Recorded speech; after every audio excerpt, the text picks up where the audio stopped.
Happy Halloween, ladies and gentlemen. Hope you guys have a very fun, exciting, hopefully non-dangerous day. Or maybe you like danger on Halloween. I don't know. But today I want to do a Q&A number 31.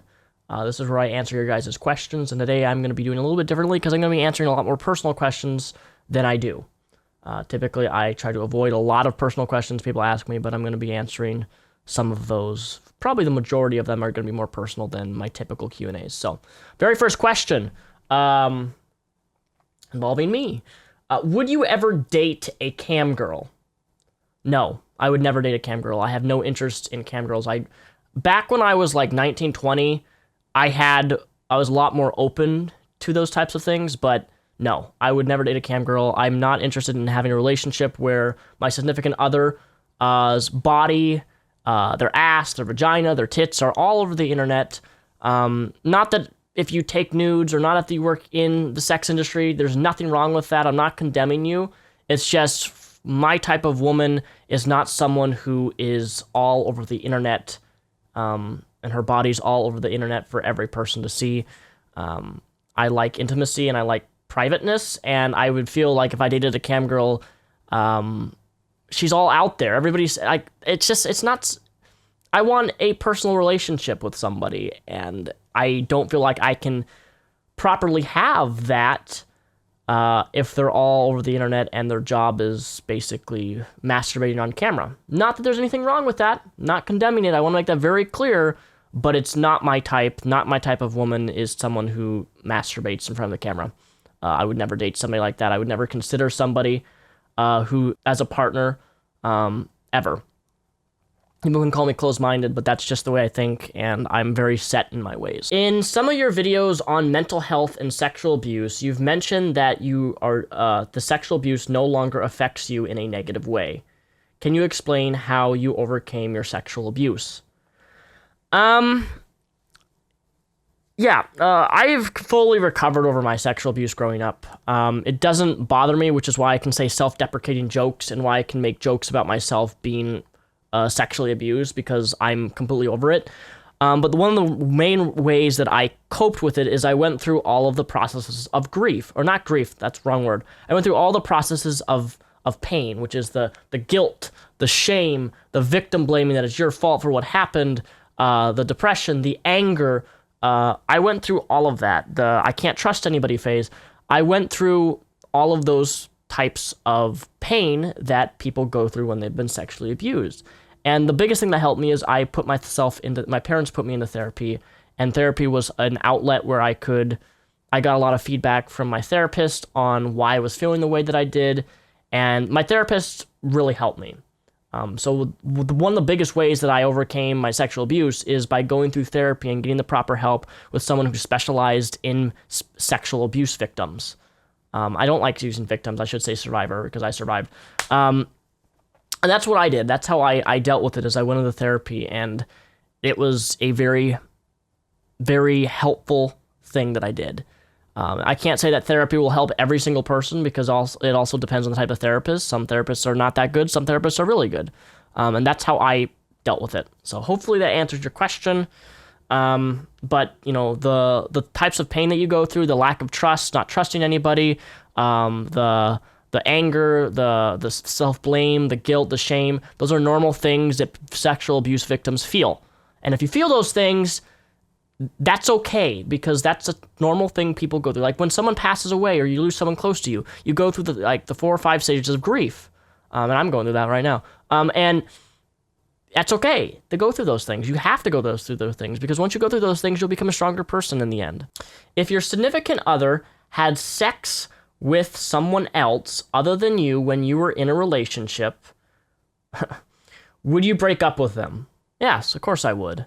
I don't believe in cheating. I'm completely 100% monogamous. I'm not interested in poly relationships. If I'm dating someone, I want them and them only. I want them in my life. I want to be with them only. Like, I'm not going to share my partner. I'm not going to give them see, it's one thing, like, I can deal with, like, you know, okay, so they didn't tell me the whole truth, or they exaggerated or something, or they were drunk and someone kissed them on the cheek or something. Those are more lax for me. But when it comes to actually physically having sex with somebody else, and I'm in a relationship with her, no, I'm not going to fucking give them a second chance because I want commitment. And that's not something a committed person will do, is go out with somebody else and have sex with somebody else. That would hurt me beyond anything, especially if they tried to hide it. I just want transparency. I want honesty. And if someone's going to cheat on me, let me know. Hey, I don't want to be in a relationship with you. Let's break up. That's all you got to do. You don't have to fucking cheat on me. You want to go have sex with somebody after you break up with me? Go fucking do it.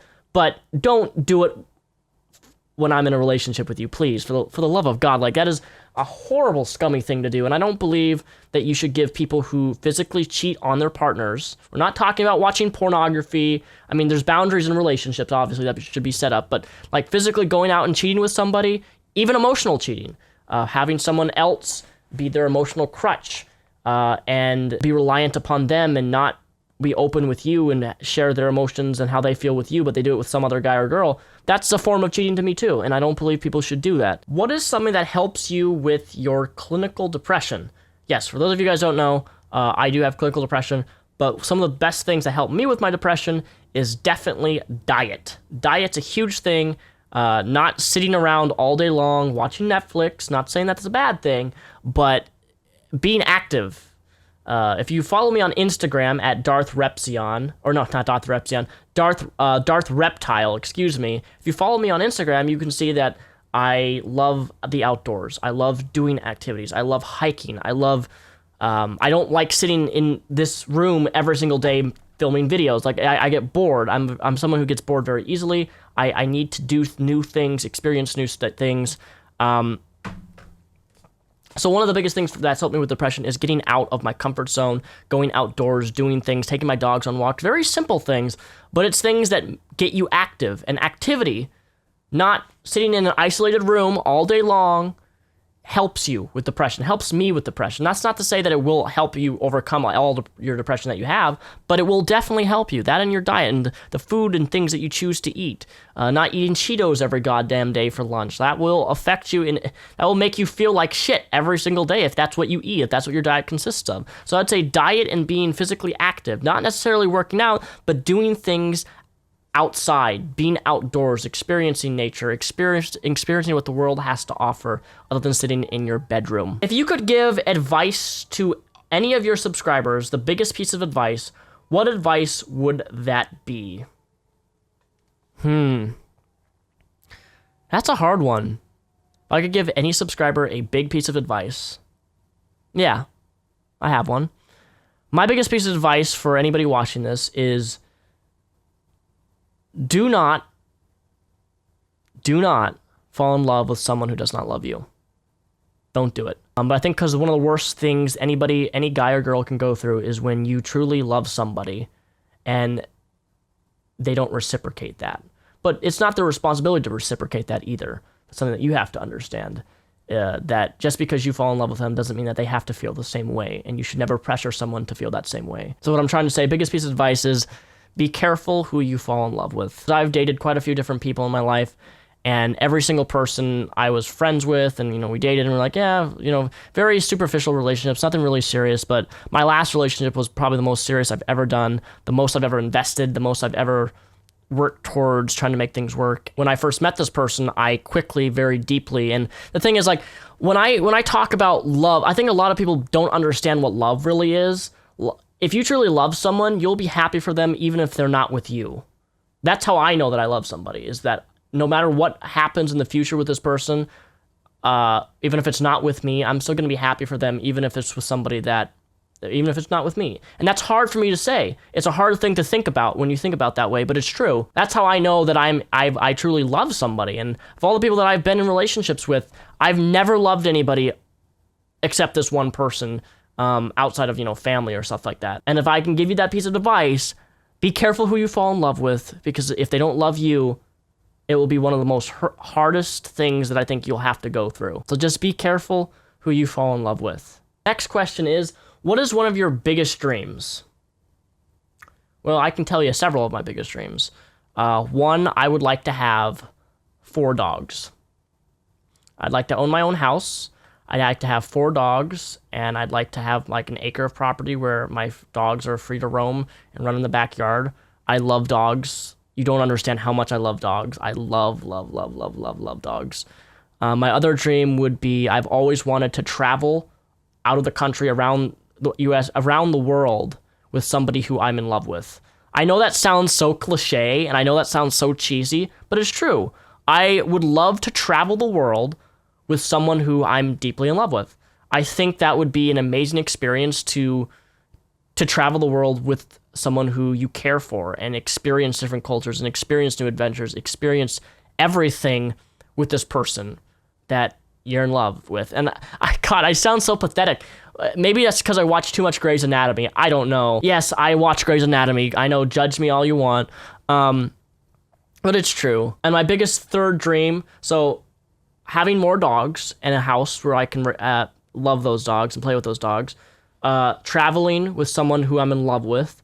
And 3, having my own house with a massive greenhouse. I love gardening. Yeah, I love gardening. I'm not going to deny that. I like gardening. I think having your own greenhouse and growing all your own vegetables is an amazing thing. And because my parents grow their own vegetables, it's something that kind of like has rubbed off on me. Like the fact that you can have your own 6 or 7 tomato bushes and you have big, ripe, red tomatoes with no icky sprays and toxic shit that you get from the grocery store, stuff like that. Those would probably be my 3 biggest dreams. To me, my biggest dream isn't being rich. It's not being a millionaire. It's not having the biggest house in the world. It's not having the most expensive cars, because that's not ultimately what is fulfilling to me. What's fulfilling to me is animals, experiencing traveling with my significant other, the person who I'm in love with, and being able to grow my own vegetables and have my own greenhouse. Those are things that I know in my life that would be fulfilling. Those are things that I want to happen in my life. And that's what ultimately my dreams are. I have job dreams. But ultimately those don't ultimately that matter as much as those 3 other things, because that's what ultimately will fulfill me, and that's ultimately what will bring me happiness. When it comes to dating, what is your preference for body type? I like people with curves, and I don't mean BBW. Do not mean BBW. I like people with curves. I like women who have a little bit of meat on them. I like a little bit, and take this with a grain of salt, and don't exaggerate this to being like a tummy that drops to their fucking knees, but I like a little bit of tummy pudge. Just a little bit. Not too much, not too little, but just there's a certain amount. And I've only dated one person who's ever had like the perfect amount of tummy pudge. But like I love a little bit of chub, a tiny little bit of chub. I'm not talking about people who are 50 pounds overweight. Okay, that's not what I'm talking about. I don't want to be poked by somebody's bones. I don't want to feel like when I'm having sex with them, they're gonna break on me. I want someone with a little bit of tiny small bit of chub, because that makes spooning and that makes cuddling, that makes just in general, I like it. Next question. You've mentioned in the past that stretch marks do not bother you on women. You've even mentioned that stretch marks are something that you even find attractive. Can you please explain why stretch marks do not bother you? I thought I've already answered this. I don't know if I have or not. But the reason stretch marks don't bother me is because they're normal. They're very, very normal for women and men for that matter. I've actually gotten a stretch mark before, but it's gone. But stretch marks are very normal. A part of bodies. Like if you work out a lot, like if I work out a lot and I built, because I'm fairly scrawny, I'm like 145 pounds, but if I work out and gain like massive muscle growth, my actual skin's gonna have stretch marks on it. I know people who've lost weight who get stretch marks. I've known people who gain weight who get stretch marks. Stretch marks are normal. And there's something about stretch marks, and it's so strange. Here's the thing. I do not have a stretch mark fetish. I want to make that very clear. I don't have a stretch marks fetish or anything like that. But they don't bother me, and I like them. I think they're cute. I think they're cute because they're normal parts of the human body, and they're like little, I almost said rainbows, but like, I can't explain it, okay? I don't know how to explain it. I like human imperfections on the physique. Like, I don't want someone who is flawlessly thin and has perfect skin and has perfect everything. I don't care about that with somebody. I don't care if someone has a pimple on their cheek. If I find that attractive, I find them attractive. I don't care if someone has a stretch mark. That doesn't take away from my desire to get to know them, their personality, if they have great character, personality traits. Them as a person, those don't take away from a person. They're human. They're small little human imperfections. The human body is not perfect. And the thought of like imperfections, like a stretch mark, or someone, I don't know, has discolored skin or on their arm or their stomach or their tit or something. Like, I find that attractive because the idea of perfection to me is not realistic, if that makes any sense. I don't even know if it does. I don't even know what I'm trying to, if me explain this makes any sense to anybody. What are some of your biggest turnoffs on women? I don't know. Do I want to answer this? This is a personal question. I could get a lot of hate for this. Some of my biggest turnoffs for women, things that turn me off from women, is number one is smoking. I'm not talking about weed, by the way. This is a weed pipe. This is not a butt plug. This is a weed. This is a pipe for weed. Okay, it's weed. Jesus. But I'm not talking about weed. I'm talking about nicotine. I hate tobacco. It's horrible. It's unhealthy for you. I would not date, if there was a girl that I was interested in and she smoked, I wouldn't date her because of that one thing. Huge thing. I hate the smell of nicotine. I hate the smell of smoke in general. It's disgusting. You can consider me shaming you for it. I don't care. I don't like smoking. I think it's gross. Second turn off of a woman, lack of physical activity. I don't mean that she has to be someone who runs 5 miles a day, but I don't like people who are not active, who won't at least walk a mile with me, who at least won't go on a mile or two hike with me. Inactivity is a huge turn on. Here's the thing. Yeah, I want to cuddle with you and watch Netflix. Let's cuddle on the couch and watch Netflix, right? But I'm not going to do that 7 days a week. I don't want to do that 7 days a week. Let's go twice a week, or let's go once a week on a brand new hike that's maybe 2 or 3 miles or something around a lake. Let's take our dogs out for a walk. Number 3, being too fat. Yes, that's a thing. It's a turnoff. You may have a pretty face, but if your fucking stomach drops down to your kneecaps, I have a right not to be interested in you and not to want to date you and not to want to establish any sort of friendship with you. 4, I do not like gauges or plugs, whatever. I don't care if somebody has them, but for a personal preference, small ones, I can deal with very small plug/gauge or not. I always get them confused. I think plugs are when they're bigger than a certain, I don't know. Anyway, plugs and gauges, those two things, I can deal with the really small ones. Those are fine. But I'm talking big gauges, big plugs. I just don't find them attractive. I've never found them attractive. If you wear them, I'm sorry that I feel this way. It's just something that I'm not attracted to. It's just a personal preference. Doesn't mean that you're less of a human being because you have those things. Just something that I don't like. Another turnoff on a woman that I don't like is someone who is not trustworthy. Is a gossiper, someone who I tell them in confidentiality about something, and then they talk to their significant other, or they talk to someone else in their life, and they tell them personal information about me. I think most people would not like that in anybody, but it's something that I've experienced with other women in my past, and something that I will never experience. I refuse to ever experience another in my life again. Another big turnoff is tattoos on their tits. On their tits or on their butt. I love tattoos. I'm not someone who has to date someone who has tattoos, but I do like tattoos. But I hate tattoos on women who have tattoos that go right along their chest here, and they like go on their tits or on top of their chest. I just find that so unattractive. Again, this is my personal preference, but I don't understand why someone would want to taint their chest right here. Even men, I don't find it attractive on men. Like, why would you get a little heart tattoo around your nipple? Why would you get a tattoo on your nipple? Like, just no, don't taint the nipple. Don't take away from the boob. Those are your prized possessions. Don't mark them up. It's like, oh my God, why do people do that? Huge turnoff is chest tattoos. And the final question, because this video is already way too long, is, are you interested in anyone right now? And if so, who? Okay, first of all, I'll answer the first part of this question, but no, I'm not going to tell you who I'm interested in, like who I want to pursue, who I like. I'm just not going to do that. I don't know why. Like, I'll answer. Again, I made an exception to answer personal questions, but that's way too personal.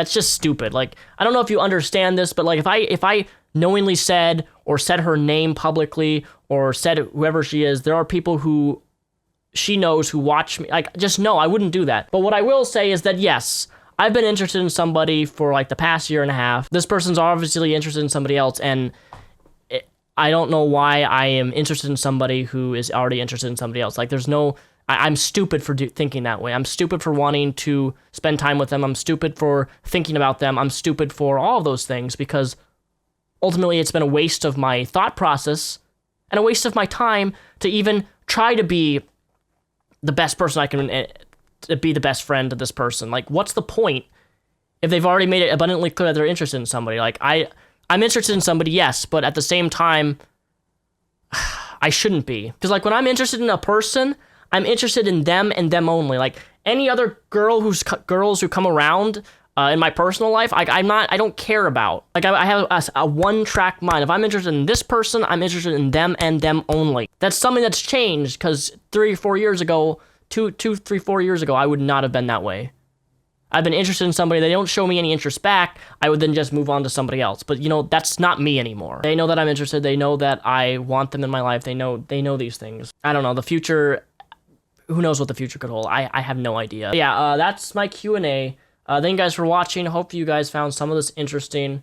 I'm sure I'm gonna get a good amount of hate. Not that I care, because hate does bring me in money. So thank you for hating on my videos, because you clicking on my videos just to hate on me, I'm still making money off your view, even if you block on ad block, because I get paid per 1,000 views, not a specific based upon ads. But anyway, Discord is linked down below. Hope you guys enjoyed this video. Have a great rest of your Halloween.